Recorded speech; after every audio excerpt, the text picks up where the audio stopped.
Olá, amigos do Centro Espírita Lar do Amor, bem-vindos ao nosso Evangelho no Lar virtual. Procurem se acomodar numa forma confortável. Você pode fazer o Evangelho no Lar sozinho ou acompanhado dos seus familiares. Procure definir o mesmo dia e o mesmo horário para que a espiritualidade amiga também se organize para estar junto de você nesses dias. Eu vou começar lendo um trecho do livro Minutos de Sabedoria de Torres Pastorino. Deus nos guia sempre, dando-nos a orientação de nossa vida.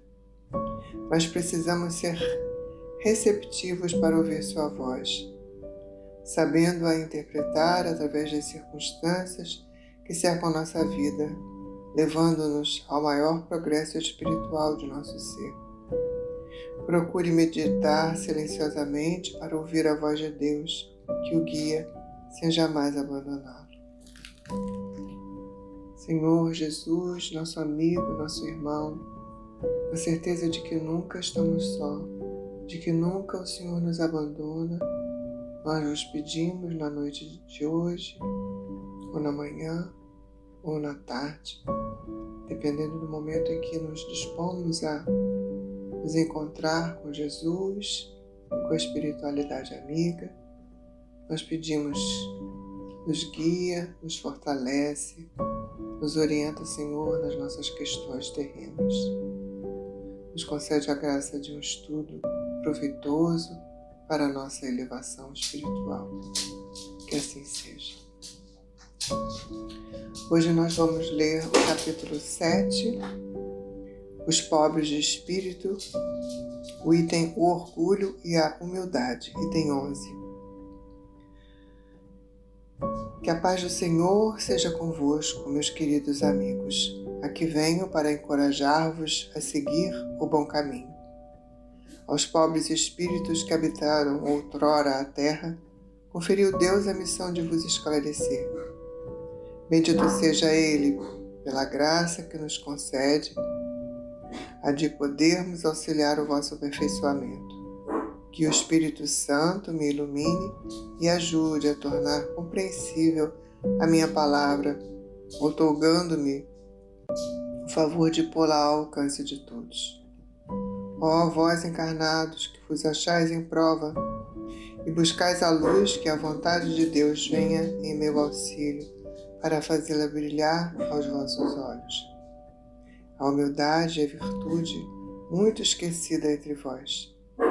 Bem pouco seguidos são os exemplos que dela se vos tem dado. Entretanto, sem humildade, podeis ser caridosos com o vosso próximo? Oh, não! Pois que este sentimento nivela os homens, dizendo-lhes que todos são irmãos, que se devem auxiliar mutuamente, e os induz ao bem. Sem a humildade, apenas vos adornais de virtudes que não possuís, como já trouxesseis em um vestuário, para ocultar as deformidades do vosso corpo. Lembrai-vos daquele que nos salvou. Lembrai-vos de sua humildade, de tão grande o fez, colocando-o acima de todos os profetas. O orgulho é o terrível adversário da humildade. Se o Cristo prometia o reino dos céus aos mais pobres, é porque os grandes da terra imaginam que os títulos e as riquezas são recompensas deferidas aos seus méritos e se consideram de essência mais pura do que a do pobre. Julgam que os títulos e as riquezas lhes são devidos, pelo que quando Deus os retira, o acusam de injustiça. Ó risão e cegueira, pois então Deus vos distingue pelos corpos? O envoltório do pobre não é o mesmo que o do rico? Terá o Criador feito duas espécies de homens? Tudo o que Deus faz é grande e sábio. Não lhes atribuais nunca as ideias que os vossos cérebros orgulhosos engendram. Ó rico, enquanto dormes sob dourados tetos ao abrigo do frio, ignoras que jazem sobre a palha milhares de irmãos teus que valem tanto quanto tu. Não é teu igual o infeliz que passa fome? Ao ouvires isso, bem o sei, revolta-se o teu orgulho. Concordarás em dar-lhe uma esmola, mas em lhe apertar a mão, nunca. Pois que, dirás eu, de sangue nobre, grande da terra, igual a este miserável coberto de andrajos, vã utopia e pseudo-filósofos. Se fôssemos iguais, por que o teria Deus colocado tão baixo e a mim tão alto? Exato que as vossas vestes não se assemelham, mas despivo-vos ambos que a diferença haverá entre nós? Entre vós? A nobreza do sangue dirás. A química, porém, ainda nenhuma diferença descobriu entre o sangue de um grão-senhor e de um plebeu, entre a do senhor e do escravo. Quem te garante que também tu já não tenhas sido miserável e desgraçado como ele? Que também não hajas pedido esmola, que não a pedirás um dia e esse mesmo a quem hoje desprezas. São externas as riquezas. São eternas as riquezas? Não desaparecem quando se extingue o corpo envoltório perecível do teu espírito?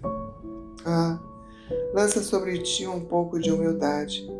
Põe os olhos, afinal, na realidade das coisas deste mundo, sobre o que dá lugar ao engrandecimento e ao rebaixamento do outro.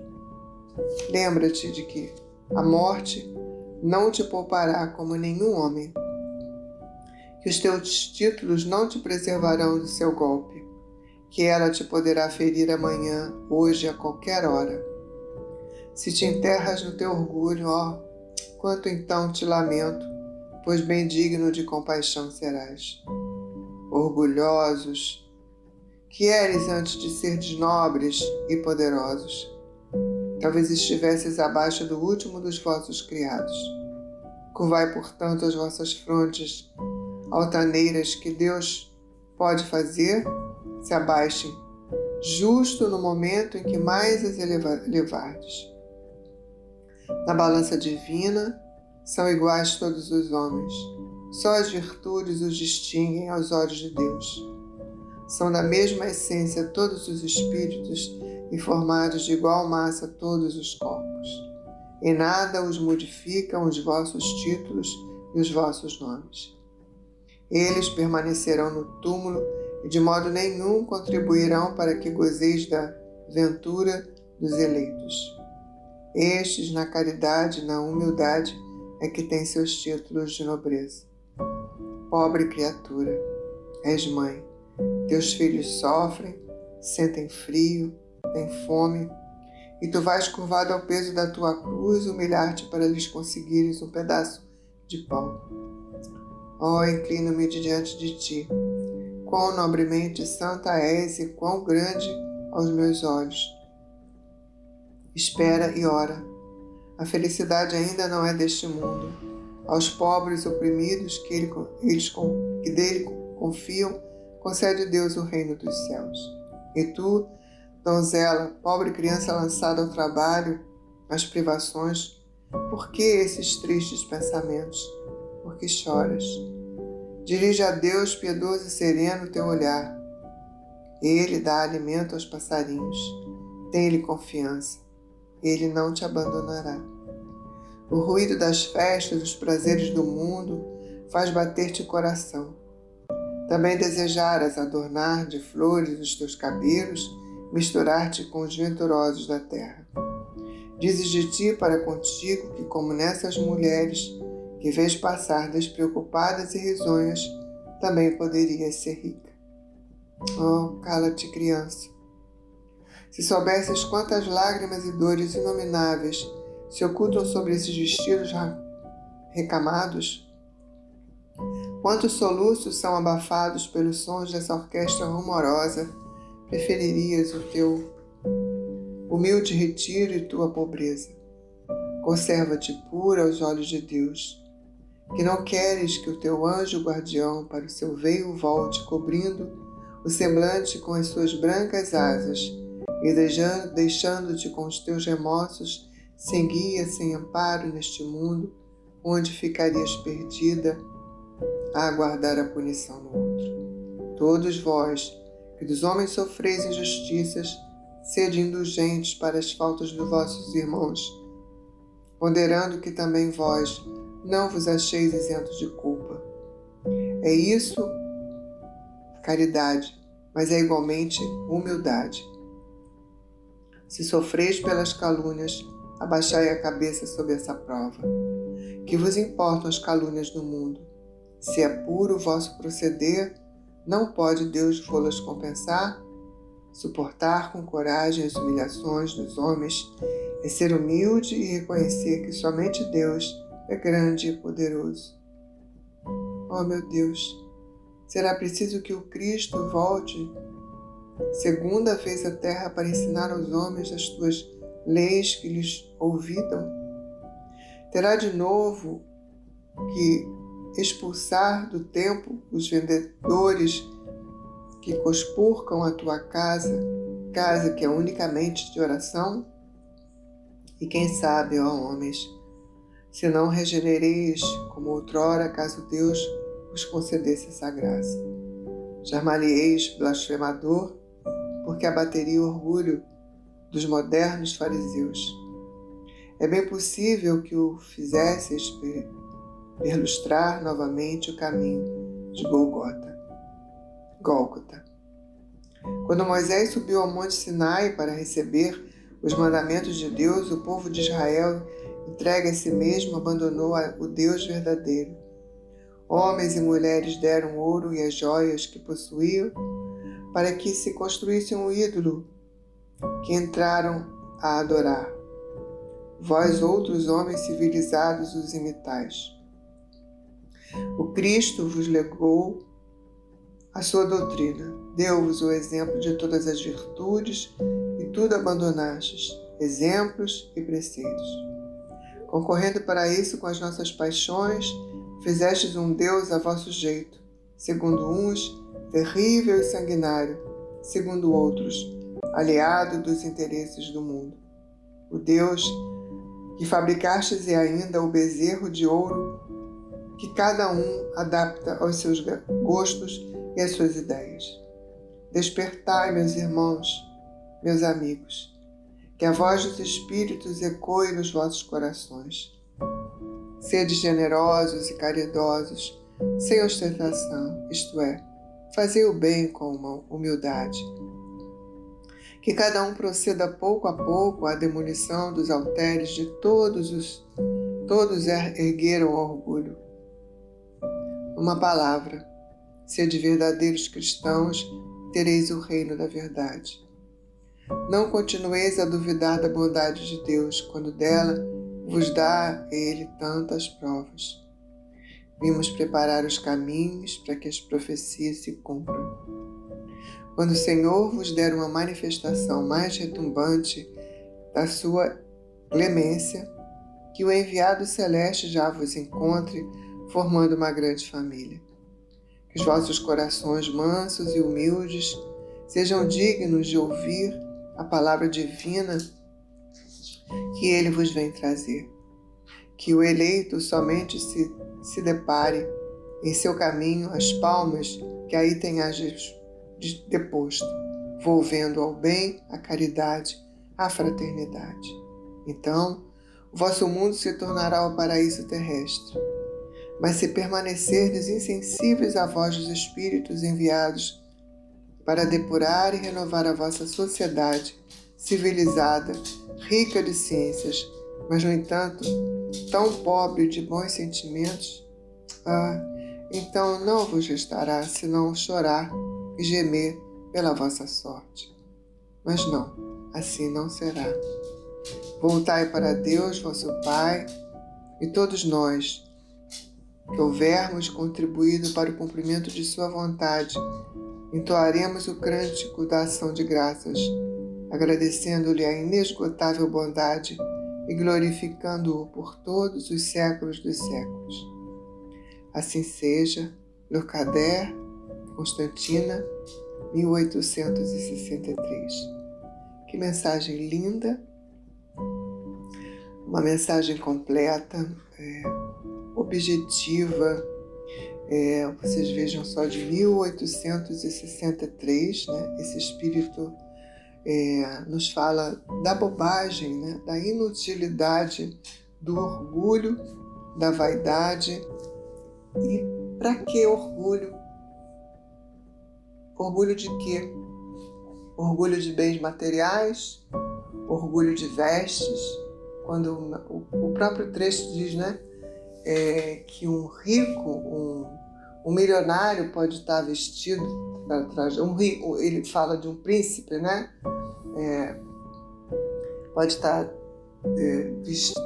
vestido com roupas nobres e ricas, e uma pessoa pobre pode estar cheia de farrapos. Se ambas se desnudarem, são iguais, são a mesma coisa.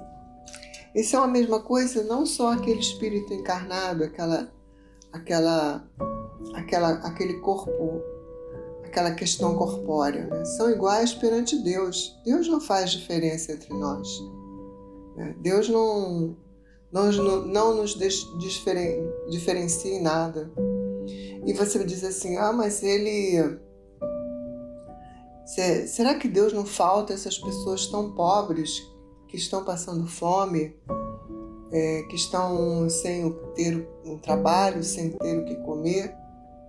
É o processo evolutivo de cada um de nós. Cada um de nós pediu para encarnar de uma determinada forma para o aprendizado. O fato de você ter coisas, de você ter algum conforto, significa que essa não é a sua questão para essa encarnação. A sua questão advém de outras. São compromissos que você solicitou para essa encarnação, que vão exigir de você, às vezes, muito mais humildade, muito mais postura e condução da própria vida em relação ao teu próximo, em relação à admiração e respeito aos desígnios de Deus, muito mais do que aqueles que têm bens materiais ou não têm. Não é aí, não é no ter que faz a diferença. Nós sabemos disso, né? Ser faz toda a diferença. Sede humildes, sede conscienciosos da fragilidade com que nossas almas encarnadas têm diante das adversidades. Eu me despeço jubilosa desse instante tão importante para nós, esse momento em que nós refletimos que Deus nunca nos abandona. Mesmo quando nós somos colocados diante do mais orgulhoso dos orgulhosos, nós precisamos respirar, beber um pouco de água e compreender que esse também é um irmão. Que se ele está se portando dessa forma, é porque ele precisa nos ensinar a grande lição da humildade. Muito obrigada. Que Deus esteja convosco na noite de hoje, no dia de hoje. Agradeço a Deus mais uma vez pela oportunidade. Graças a Deus.